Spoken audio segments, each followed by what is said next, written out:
கடந்த 27/3/2025 அன்று இந்த மாமன்றத்தில் ஒரு தீர்மானத்தை நாம் நிறைவேற்றினோம்.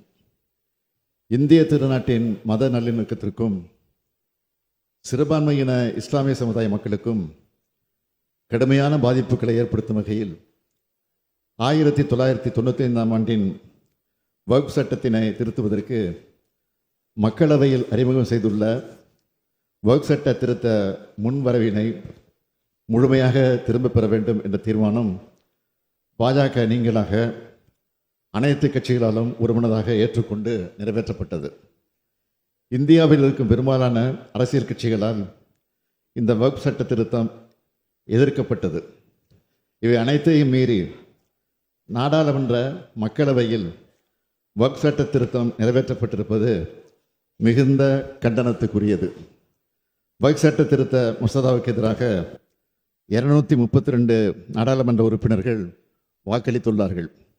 ஆதரவாக 288 உறுப்பினர்கள் வாக்களித்துள்ளார்கள்.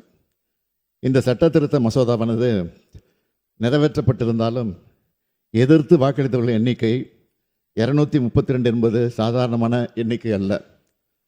எண்ணிக்கை கூடுதலாக கிடைத்திருக்கலாம்.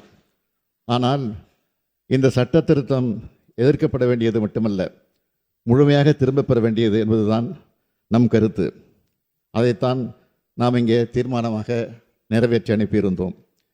இந்தியாவில் இருக்கும் பெரும்பான்மை கட்சிகளின் எதிர்ப்பை மீறி ஒரு சில கூட்டணி கட்சிகளின் தயவால் அதிகாலை 2 மணி அளவில் இத்தகைய சட்டத்தை நிறைவேற்றியிருப்பது இந்திய அரசியல் சட்டத்தின் கட்டமைப்பின் மீது செய்யப்பட்ட தாக்குதல், மத நல்லிணக்கத்தை குலைக்கும் செயல். இதனை உணர்த்தும் வகையில் கருப்பு சின்னத்தை அணிந்து இன்றைய பேரவை நடவடிக்கைகளில் நாங்கள் பங்கெடுக்கிறோம்.